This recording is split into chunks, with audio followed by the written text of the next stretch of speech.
Welcome back my YouTube channel. তো বন্ধুরা, আজকে একটা মিট আপ আছে, বাইকার মিট আপ। আমরা যে লাদাখ যাচ্ছি সেই বিষয়ে একটা মিট আপ হবে আজকে। আমরা লাদাখে কিভাবে রুট প্ল্যান করব, কিভাবে যাব, লাদাখটা কিভাবে কমপ্লিট করব, সেই বিষয়ে খুবই গুরুত্বপূর্ণ আলোচনা হবে আজকে।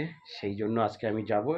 আর এই মিট আপটা হবে শিমুরালিতে, নদিয়ার মধ্যে। কি আসছে, কজন যাবে, আমরা কিভাবে রুটটা প্ল্যান করব, আর কতদিনের মধ্যে কমপ্লিট করব, আজকে মিট আপে সবই আলোচনা হবে। প্রায় ঘড়িতে এখন 2টো বাজতে চললো। আমাকে 3টের মধ্যে ওখানে পৌঁছানোর কথা। 3টের মধ্যে পৌঁছে যাবো এখন বেরোতে পারলে। আমি তাড়াতাড়ি ড্রেসটা কমপ্লিট করি, বেরিয়ে পড়ি। এক দাদা অলরেডি কৃষ্ণনগর থেকে রওনা দিয়ে দিয়েছে, 3টের মধ্যেই পৌঁছে যাবে আমাকে বলে দিয়েছে। তো আমাকে 3টের মধ্যে পৌঁছাতে হবে। ও অনেকটাই দেরি হয়ে গেল। 3টেই পৌঁছানোর কথা শিমুরালিতে, কিন্তু বাড়ি থেকে বেরোতেই অনেকটা টাইম লেগে গেল। আমি 1:30 থেকে রেডি হয়ে বসেছিলাম, বাট দুটো দাদা আসছে নিউ টাউন থেকে। দাদারা বললো তুমি একটু বারাসাতে অপেক্ষা করো, একসাথে যাব। তো দাদাদের জন্য 3টে পর্যন্ত অপেক্ষা করলাম, বাট এখন এসে পৌঁছাতে পারলো না। আমি মেসেজও করলাম। তো আর একটা দাদা কৃষ্ণনগর থেকে চলে এসছে প্রায় 3টের মধ্যে। একা রয়েছে বলে আমার এক্ষুনি চলে যেতে হচ্ছে। নিউ টাউনের দাদাদের মেসেজ করে দিয়েছি, দাদারা আস্তে আস্তে আসুক, আমি আস্তে আস্তে যেতে লাগি। পিছনে টপ বক্স থেকে একটা আওয়াজ হচ্ছে, বুঝতে পারছি না কেন। টপ বক্সের লকটা কি লাগেনি, একটু দেখি তো। না, লক তো লেগে গেছে, কিন্তু আওয়াজ হচ্ছে কেন বুঝতে পারছি না। মানে রাস্তা খারাপের জন্য। টপ বক্সের ভিতরে কিছু নেই, রেনকোট আছে আর কিছু গাড়ির কাগজপত্র আছে আর কয়েকটা জিনিস আছে, সেই জন্য হয়তো আওয়াজ হচ্ছে ভিতরটা, কারণ রাস্তাটা খারাপ। সামনে গিয়ে NH-34 ধরবো, একদম ওই রাস্তা সোজা চলে যাব শিমুরালি। এই যে আমি পৌঁছে গেছি NH-34।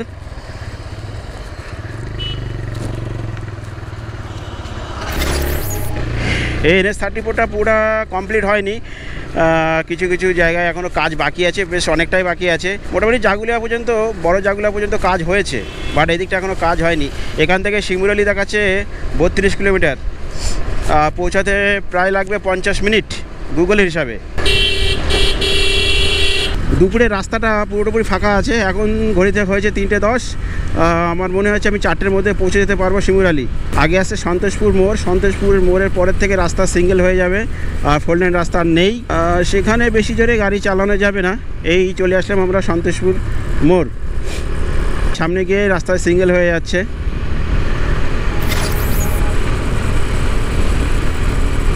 এই সিঙ্গেল রোড হয়ে গেল। এখন এইদিকে কাজ পুরোটাই বাকি রয়েছে, এদিকে কাজ একদম হচ্ছে না বললেই চলে। রাস্তাটা আগে প্রচণ্ড খারাপ ছিল, এখন রাস্তাটা অনেকটা ভালো করে দিয়েছে, বাট প্রচণ্ড গরম হচ্ছে। রাইডিং জ্যাকেটের চেনটা খুলে দিয়েছি পুরোটাই, একটু ঠান্ডা লাগছে, বাট রাস্তা প্রচণ্ড গরম। কারণ হচ্ছে দুপুরের সময়, এখন সন্ধ্যার দিকে হয়তো ঠান্ডা পড়বে, ঠান্ডা ঠান্ডা লাগবে আর কি। সামনে আসছে কান্দেকপুর হাট। এই হচ্ছে কান্দেকপুর হাট। আজকে সানডে, কান্দেকপুর হাট আছে। সকালের দিকে প্রচণ্ড জ্যাম থাকে, সন্ধ্যার পরে একটু জ্যাম হবে। রোদ্দুর বলে লোকজন কম আছে হাটে, ওই জন্য রাস্তাটা ফাঁকা পেলাম, নাহলে এখানটা দিয়ে পার হতে অনেকটাই সময় লেগে যায়। যে বাইক চালালে যে হাওয়াটা গায়ে লাগছে, এটা প্রচণ্ড গরম, কারণ রাস্তাটা প্রচণ্ড গরম হয়ে রয়েছে।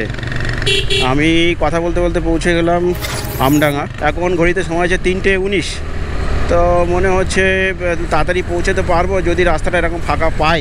বুঝতেই পারছো যে সিঙ্গেল রোড, বেশি জোরে গাড়ি চালানো যাবে না। আর আমার বেশি তাড়াহুড়া করার প্রয়োজন নেই, বাট কেন এটা কোনো লং রাইডে বা যাচ্ছি না, এটা মিট আপেই যাচ্ছি। সেখানে দেরি হয়ে গেলে অসুবিধা নেই। সামনে বাঁদিকে চলে গেলে কাঁচরাপাড়ায় যাওয়া যায়, এটা ব্যান্ডেল কাঁচরাপাড়া পুরো কল্যাণী রোডের সঙ্গে মিশে যাচ্ছে এই বাঁদিকে রাস্তাটা। আর এই রাস্তা সোজা চলে যাচ্ছে একদম শিলিগুড়ি, বস শিলিগুড়ি। এই রাস্তা সোজা কানেক্ট হচ্ছে। এই রাস্তাতে প্রচুর মেমোরিজ আমার হয়ে রয়েছে এই রাস্তার সাথে, কারণ হচ্ছে প্রচুর রাইড করেছে এই রাস্তা দিয়ে। এদিকে অরুণাচল প্রদেশ, মেঘালয়, দার্জিলিং, সিকিম, গ্যাংটক সব জায়গায় মোটামুটি এই রাস্তা দিয়ে গেছি। কবে যে এই রাস্তাটা চওড়া হবে, 4 লেন রাস্তা হবে, কারণ হচ্ছে এইটা একদম শর্ট, মানে কলকাতা থেকে শিলিগুড়ি যাবার রাস্তা এটা NH-34। হেভি তাড়াতাড়ি পৌঁছানো যায়, অনেক শর্ট, অনেক কম রাস্তা। এটা একদম শর্টকাট বাইপাস বলতে পারো।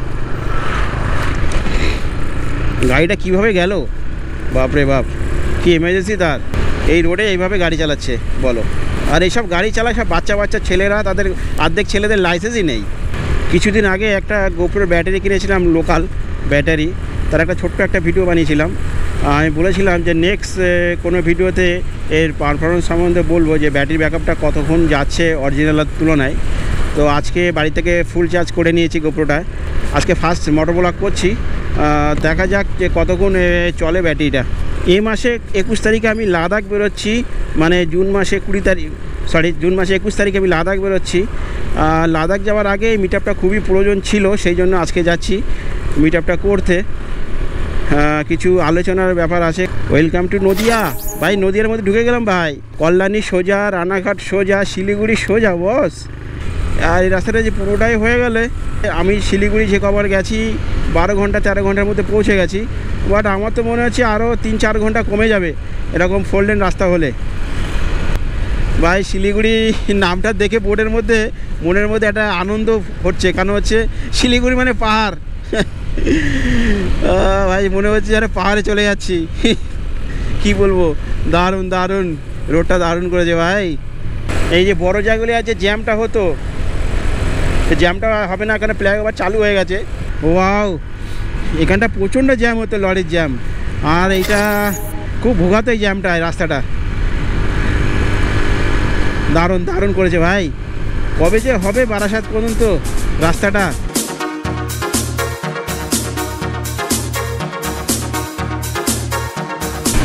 Krishnanagar 58 kilometre, Chakdah 15 kilometre, Kalyani 2 kilometre boss. কল্যাণীর কাছাকাছি চলে এসেছি। আমি যাব শিমুরালি, বেশি করে লাগবে না। শিমুরালি যে লোকেশানে আজকে আমাদের মিট আপ, সেই লোকেশানে পৌঁছাতে আমার মনে হচ্ছে 15 মিনিটের মধ্যে পৌঁছে যাব। গাড়ির বেশি স্পিডে আমি চালাচ্ছি না, খুব জোর হলে 50-60, তার উপর উঠছি না। এখন একটু বেশিতে উঠছি, এখন 80-তে যাচ্ছি, কারণ রাস্তাটা 4 লেন পেয়েছি, সেই জন্য একটু টানছি। সামনে হচ্ছে এমস আছে, এমসের সামনে দিয়ে যাব। এটাও এমসের ওখানে যে ফ্লাইওভারটা ছিল সেটাও চালু হয়ে গেছে, দেখতে পাচ্ছি। দারুণ দারুণ। কল্যাণী যাওয়ার জন্য বাঁদিক নিতে হবে, বাঁদিকের রাস্তা। কৃষ্ণনগরের জন্য সোজা নিতে হবে, সোজা। এই যে সামনে হচ্ছে এই ফ্লাইওভারটা, এটাও চালু হয়ে গেছে। হো আমাদের ওখানে কবে যে চালু হবে। ওয়াও ওয়াও, দুর্দান্ত লাগছে রাইড করতে। 80-তে গাড়ি চালাচ্ছি, মনে হচ্ছে না যে 80-তে গাড়ি চলছে, মনে হচ্ছে যেন 20-30-এ যাচ্ছি। এমস হসপিটালও ওই আগে। সামনে একটা টোল গেট দেখতে পাচ্ছি, টোল গেট কি চালু হয়ে গেছে? বড় টোল গেট করেছে, কিন্তু টোল গেট এখনো চালু হয়নি। এই যে বাঁদিকে সরু রাস্তাটা হচ্ছে বাইক যাওয়ার জন্য রাস্তা করেছে, বাইকে টোল লাগে না, কিন্তু কিছু কিছু জায়গায় টোল দিতে হয়। সেটা লাদাখ ভিডিওয় তোমাদেরকে দেখাবো যে কোন কোন রাস্তায় টোল দিতে হবে।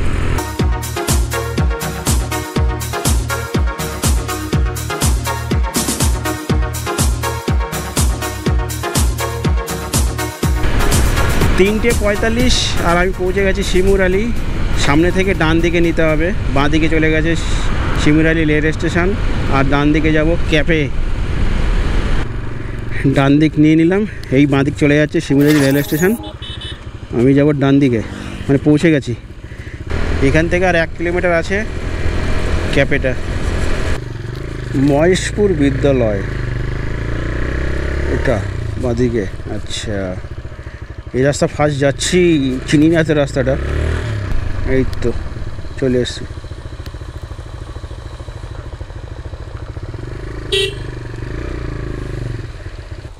মোস্তাক কোথায়? মোস্তাক এসছে? বাজে কটা? ওই দাঁড়িয়ে দেরি হয়ে গেল, সমস্যা দোকানেই। হ্যাঁ, তো দাদা বললো না চলে এসছি।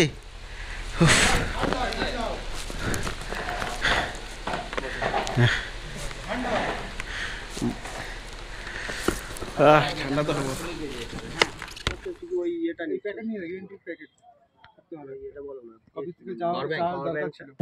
I know you told your friend you're not okay, and tell me what's wrong and why you never said you felt that way.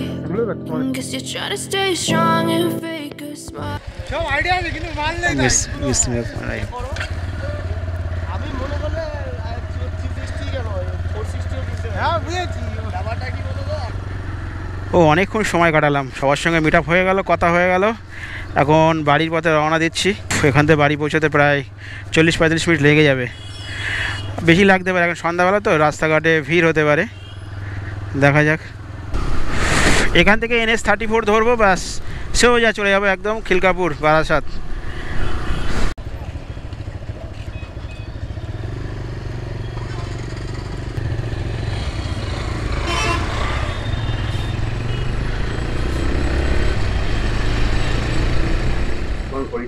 15 বাজে, আমি বাড়ি পৌঁছে গেছি।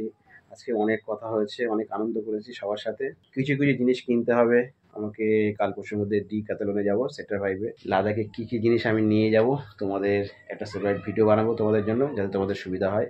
আমরা ক্যাম্পিং রাইড করব, ক্যাম্প পাতবো, টেন্ট পাতবো, সেই জন্য অনেক জিনিসপত্র কেনার আছে। অনেক কিছু হয়তো দিল্লিতে কিনবো আর কিছু জিনিস এখান থেকে কিনে নেবো।